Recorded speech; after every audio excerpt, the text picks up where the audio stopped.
Good evening and welcome to another edition of Conservative Corner.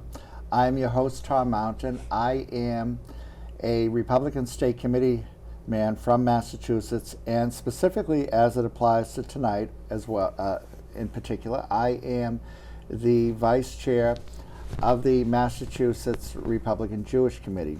And I say in particular tonight because we have a very important guest with us who was here a few months ago as well, talking about very pertinent issues that you probably have not heard of in the, certainly not the liberal media, but even in the mainstream conservative media. And I'm here with attorney Karen Hurwitz, and she is the lead counsel for Education Without Indoctrination, and she has been diligently working for Jewish causes for a number of years, and has been in particular in the forefront of a very important issue which has, shall we say, come to our state, and we're trying to, she in particular is trying to fight it as much as possible, and it's very important that you listen to what she has to say.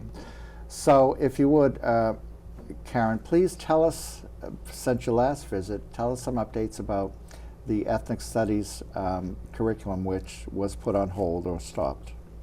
Okay, nice to be here, Tom, again.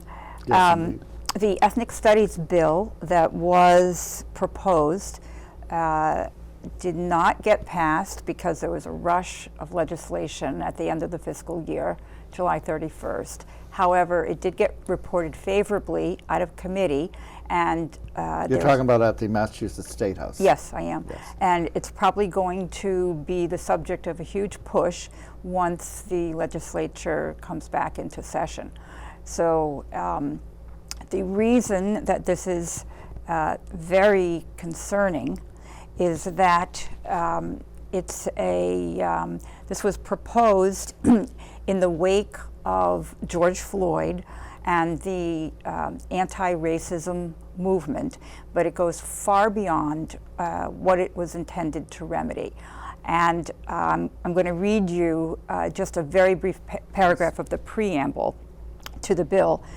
It states that it's in the best interest of the Commonwealth that education in dismantling racism be taught to all students, that teachers and school counselors be trained in practices that uplift students of all ethnicities and backgrounds, that truth and reconciliation regarding slavery, genocide, land theft, and systemic racism is centered, that students of color and students from immigrant and indigenous communities may find their rightful place reflected in the history they learn. So that sounds fabulous because it's going to be non-discriminatory, it's going to be fair to everybody, it's going to be inclusive of people who haven't been included in the historical narrative. So it sounds like a very good thing, and they are going to ensure that racial justice and decolonizing history is taught to all grade levels. Now this is where it becomes problematic because we have seen this legislation, almost the exact same thing, word for word, passed in California. And we have a model of the curriculum that California used.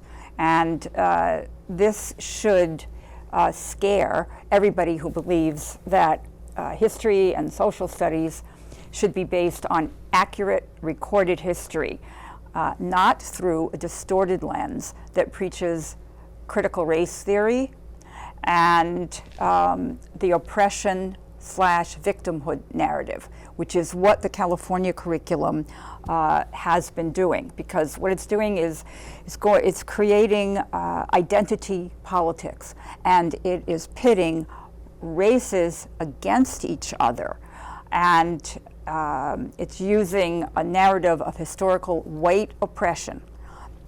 So what is the result going to be? It's going to be an entire generation is going to be inculcated with resentment for oppressors, and or guilt for what their ancestors did as the oppressors. So it's a complete 180 from the way social studies has always been taught to date, that America is a melting pot, that it's composed of immigrants from all countries and from all circumstances who come together without grudge or guilt to form a just society. So in California, which has already adopted this kind of legislation, there has been curriculum which was developed to fill the requirements of that legislation. The curriculum lists, in their new history, social studies curriculum, lists a group of examples of good social justice movements. So there's the hashtag #MeToo movement, there's the criminal reform movement, there's Black Lives Matter, and there's also BDS, which is boycott, divest, and sanction Israel. That is an exemplary, it's being taught as an exemplary social justice movement. So it's described in the curriculum, and I'll read what they say, as a global social movement that currently aims to establish freedom for Palestinians living under apartheid conditions. Okay, this is shocking. There are not apartheid conditions that they are living under. And this curriculum is being taught to 6 million California students. Nowhere in the curriculum does it mention that the primary goal of BDS is the dismantling of Israel, the destruction of Israel.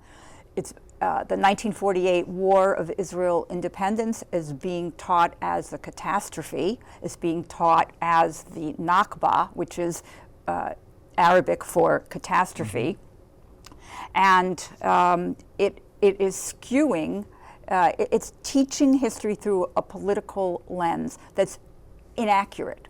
Because anybody who's ever been to Israel or knows anything about Israel knows that it's not an apartheid state, that Jews, Druze, Christians, and Arabs, all those citizens can be elevated to the highest posts in government, can be judges, can be anything they want. In fact, there's a large Arab list party now in Israel.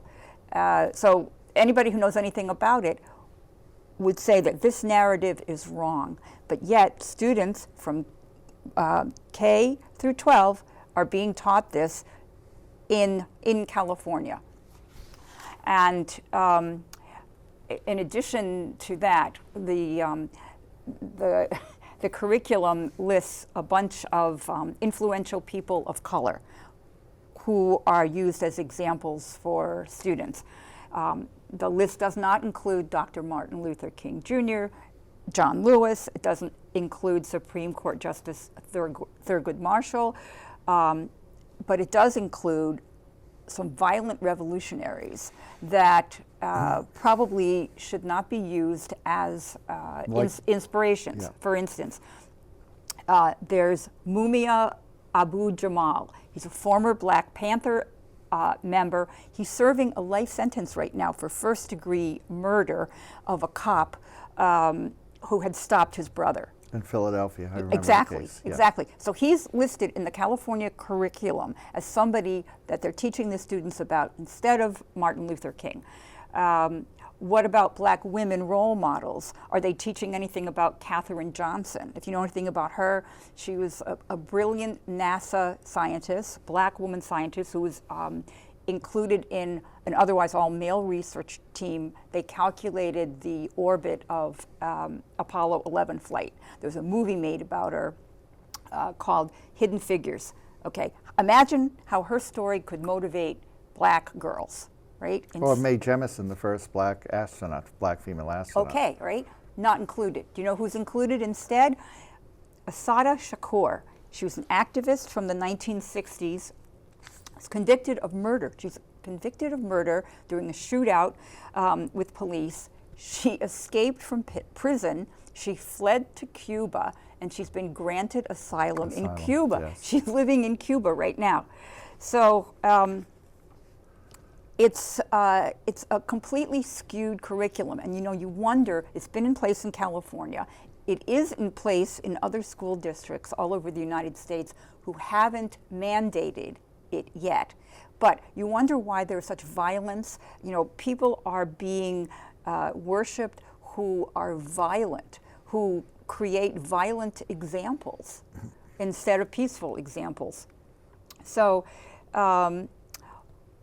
one of the things that this new curriculum does in California is it critiques empire and its relationship to white supremacy and patriarchy. So one of the lessons is that it tries to break down dominant narratives that have been prevalent in American social studies and American history. One of them is America is a land of equal opportunity. So they want to break that down and say that's not true because of white supremacy, that only for white people is it a land of opportunity. I'm looking at the curriculum right now. Capitalism is classified as a form of power and oppression. So they teach students that classism, capitalism, homophobia, and Islamophobia are listed as forms of oppression. Is anti-Semitism listed as a form of oppression? No, not at all. Jewish Americans are not even mentioned as a minority group. They have lists of minority groups that they want to elevate. Jews are not listed. So if you know about the Jewish people, they have been oppressed since Moses led them out of oppression in the land of Egypt. And they have been persecuted in every single land where they have been dispersed to. And in America, not to a huge extent, but still to an extent. Jews are being killed and attacked in America, viciously attacked. Even in Brooklyn, where they are wearing traditional garb, the Hasidic Jews are wearing, they're attacked all the time and they're stabbed. So why isn't this mentioned? Because it's not part of the narrative. Because Jews in this narrative now are now considered white people, and they are considered oppressors. Privileged white people. This ignores an entire history from biblical times to the present. That Jews have not been privileged at all. In fact, they were considered so unwhite that 6 million of them were murdered in the Holocaust. So how they can be considered white oppressors it's illogical. But children who don't know the difference are learning this, and this is what they're doing. So even before this curriculum had been developed, there had been an anti-Jewish curriculum in Newton for at least 10 years. And you recall that in 2018, I brought a lawsuit against the Newton Public Schools because they were teaching that Palestinian land had been lost because of the Israel War of Independence, and that the Palestinians were indigenous people, and that Israeli soldiers were torturing Palestinian women in the prisons. So when I brought the lawsuit, the lawyers for the teachers union said in court, we have to teach this. This is mandated by the Department of Elementary and Secondary Education Standards. And it was. I looked. In 2018, they had been changed.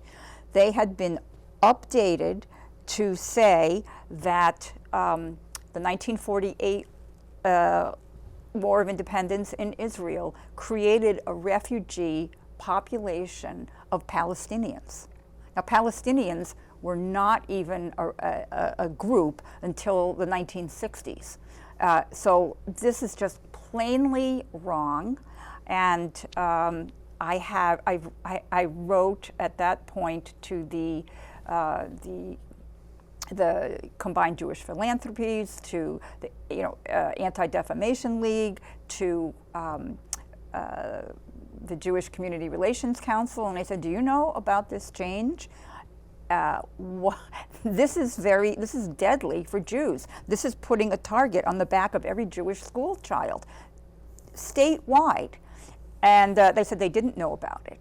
and that they would do something about it. This was over a year ago, and nothing has Well, been the done. interesting thing is, why didn't they know about it? They're very wealthy groups, and what do they do all day that they can't research or know about something like this? And B, once they found out about it, why didn't they intervene? I don't know. And I said, look, I will help you with this. I was the one who discovered it. Why don't you talk to the Department of Elementary and Secondary Education and find out how these standards got instituted? And they've ignored me. And this is one of the reasons why this new group that has been formed called Jewish Leadership Project is so important, because they are challenging the ADL leadership, the CJP leadership, the Federation leadership, who are not doing anything and who are going along with this woke narrative that is destructive to Jews and to Israel. And if you would like to find out about what they're doing, your audience can go on the web and look at the jewishleadershipproject.org.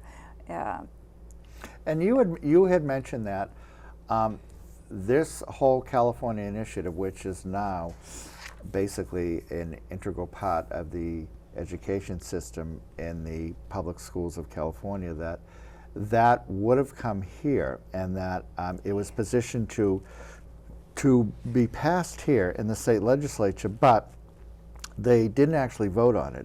Just a few weeks ago in late July, it was put on hold because the legislative session ended. So it was put on hold. Now, what does that portend for the next legislative session, which will begin sometime after Labor Day?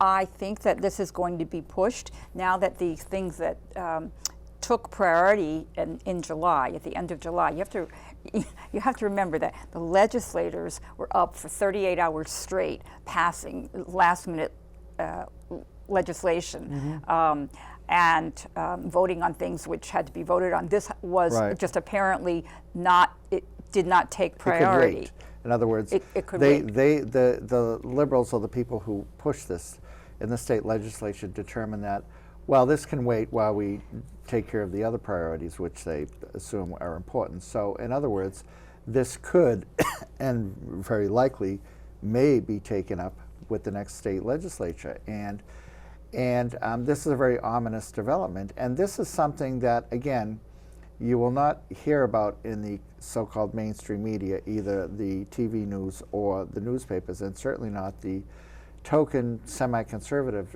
media like the Boston Herald. I think that maybe the Boston Broadside, a very good newspaper, monthly, but which has a limited extension, shall we say, circulation. And this is very important. And what exactly would this bill be called? This is called, the title of the bill is An Act Relative to Anti-Racism, Equity, and Justice in Education. Now, there's also about 14 other bills that have also been reported favorably out of committee, which are going to be either passed or consolidated along with it. But the danger of this is that even though it has been delayed, the passage of it has been delayed, very quickly the curriculum, once it's mandated, will be in place because it's already being used. The people who developed the California curriculum are using this curriculum. There's a group called, there's a subcommittee of the Boston Teachers Union called Ethnic Studies Now.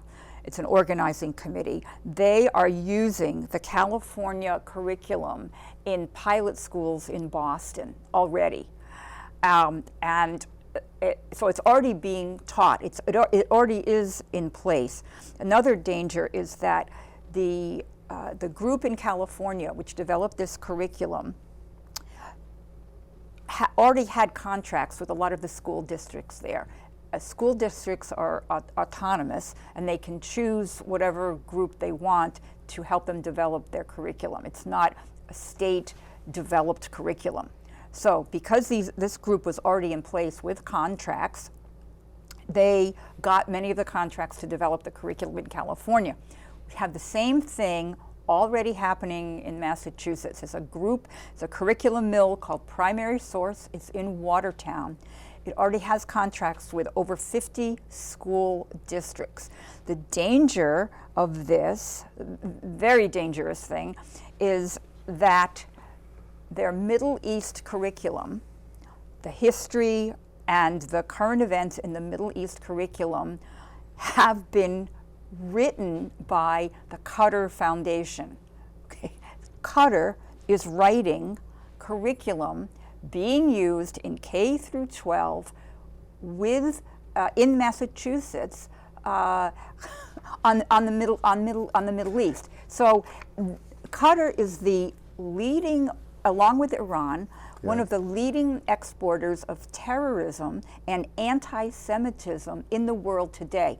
And we are relying on a foreign country with very distinct political views to educate our children. And non-democratic, autocratic countries. Terrible. So I brought some of the curriculum from Primary Source.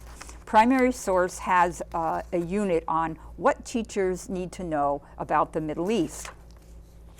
They have, and you can see on the curriculum, in big bold letters, Qatar Foundation International. Qatar Foundation International has drafted this and sponsored this curriculum. So the bibliography to this unit is called Rethinking the Region, New Approaches to 9 through 12 United States Curriculum, and includes these sources. So it has sources about the Palestine and the Arab-Israeli conflict. It has the Iron Cage, the story of the Palestinian struggle for statehood. It has the rise and fall of a Palestinian dynasty. It has Covering Islam, how the media and experts determine how we see the rest of the world, by Edward Said, who wrote this very famous book called Orientalism, about how the West has a superior attitude toward the Arabs. And then it has Perceptions of Palestine. Is there anything about Israel here? No, certainly not. No. There's also a book by Ilan Pappé, A History of Modern Palestine. Ilan Pappé also wrote The Ethnic Cleansing of Palestine.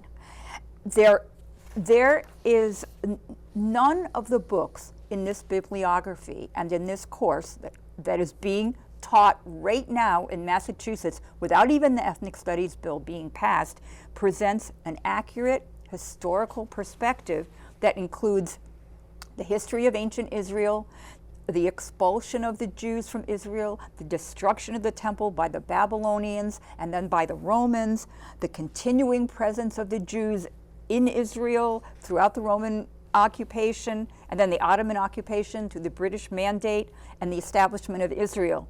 They all claim that Israel is a colonialist empire established in 1948 by European Jews who came and stole Palestinian land. Well, this is not historical. No, certainly not. And what you have here is this very strange but not uncommon alliance between Islamicists, radical Islam, and Marxists.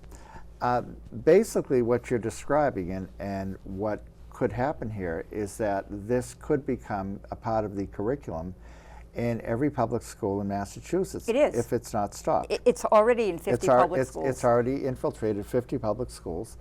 And this is a big problem. And you know what struck me when you alluded to, for example, that they were discounting traditional black figures, icons like Martin Luther King, Thurgood Marshall, and Congressman John Lewis, who recently passed away. And you know, for the longest time, as a Republican, I used to always push the matter. Well, why don't you talk about former Secretaries of State Condoleezza Rice, Colin Powell, people like that,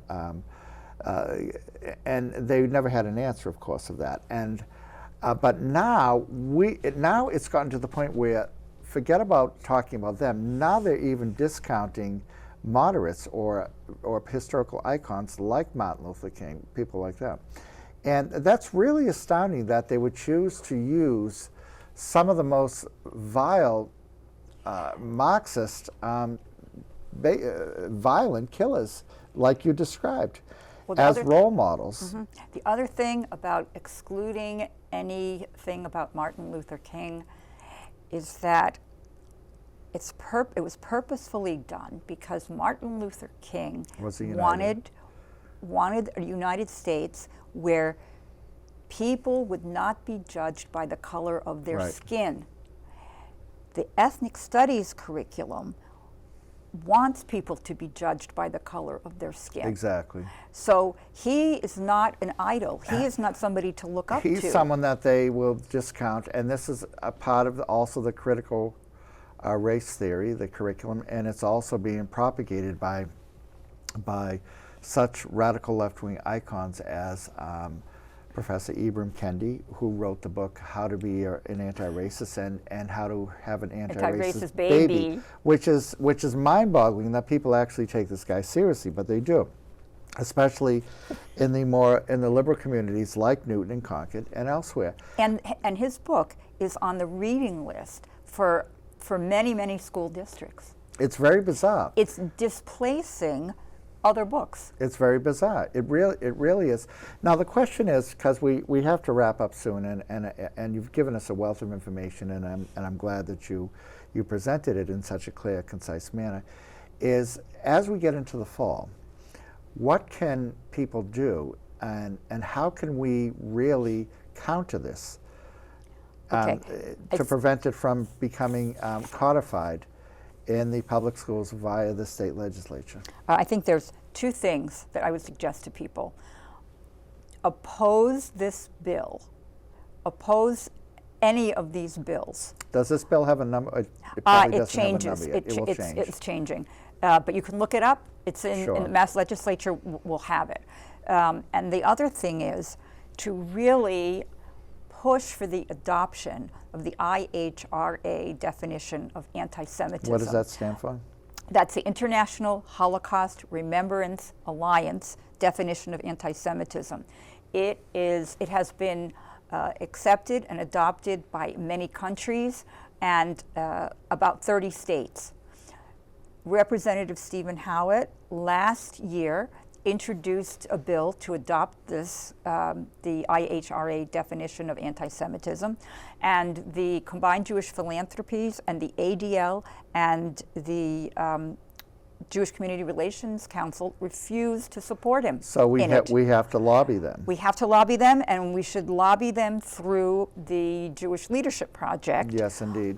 Or write them and say this is really, really, really important, because there's a provision in the IHRA definition of anti-Semitism Yes. that says that, as an example of wrap anti-Semitism, up quickly. denying 1 the second. Jewish people their right to self-determination, for instance, by claiming that the existence of the State of Israel is a racist endeavor, is against is a violation. Horrible. of And this that. is what we have to fight, and this is what we're going to be fighting. And again, Labor Day will be upon us. The schools will be back in session.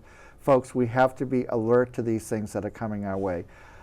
I thank you for coming on the show. It's important that you did for a part 2. Thank you for having And we'd me, like to Tom. have you again. Thank you so much. Thank you.